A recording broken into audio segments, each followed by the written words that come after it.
Yang sudah punya rencana untuk membeli kebutuhan lebaran atau menyiapkan salam tempel, jangan khawatir karena THR dipastikan turun H-7. Peraturan ini dikeluarkan pemerintah dengan harapan akan semakin mendongkrak daya beli masyarakat sekaligus mendorong pemulihan ekonomi nasional. Bulan Ramadan pastinya banyak porsi dana yang disiapkan untuk berzakat, membeli kebutuhan lebaran, bahkan memberikan salam tempel untuk keluarga. Di tahun ini, dana yang disiapkan bisa diatur dengan pasti karena THR bisa didapatkan secara pasti juga, yakni di H-7 Lebaran.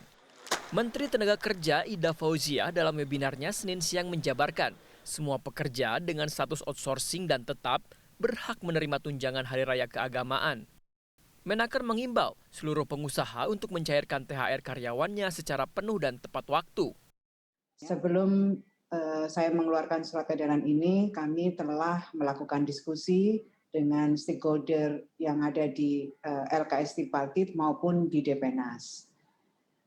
Harapannya sekali lagi karena pemerintah sudah memberikan banyak insentif, harapannya adalah ada kepatuhan dari para pengusaha untuk membayar THR ini. Dengan pembayaran THR ini, pemerintah berharap sekali akan meningkatkan daya beli masyarakat, mendorong konsumsi masyarakat yang pada akhirnya juga bisa mencapai target pertumbuhan ekonomi kita. Pengamat ekonomi senior, Afiliani juga meminta pemerintah untuk memperhatikan protokol kesehatan di sejumlah titik ekonomi, seperti pasar dan tempat wisata.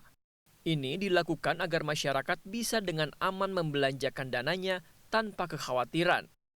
Nah, makanya perlu memang tidak hanya sekedar THR, tapi menurut saya insentif itu harus lebih banyak pada tempat-tempat umum di mana masyarakat itu bisa mengeluarkan dana. Jadi misalnya tempat wisata misalnya kemudian mal-mal. Yang penting adalah protokol kesehatan. Nah, menurut saya yang sekarang agak lemah ini protokol kesehatannya di tempat-tempat umum sehingga menyebabkan meningkat lagi COVID itu gitu. Jadi ini mungkin harus seimbang antara pembayaran dengan lokasi-lokasi di mana masyarakat itu bisa spending gitu ya. Total pembayaran THR baik dari sektor tenaga kerja, ASN, TNI hingga Polri nilainya mencapai 150 triliun. Pemerintah memprediksi dicairkannya THR akhir April 2021 akan meningkatkan produk domestik bruto sebanyak 1%. Hingga April 2021, pertumbuhan belanja masyarakat mencapai 32,38%.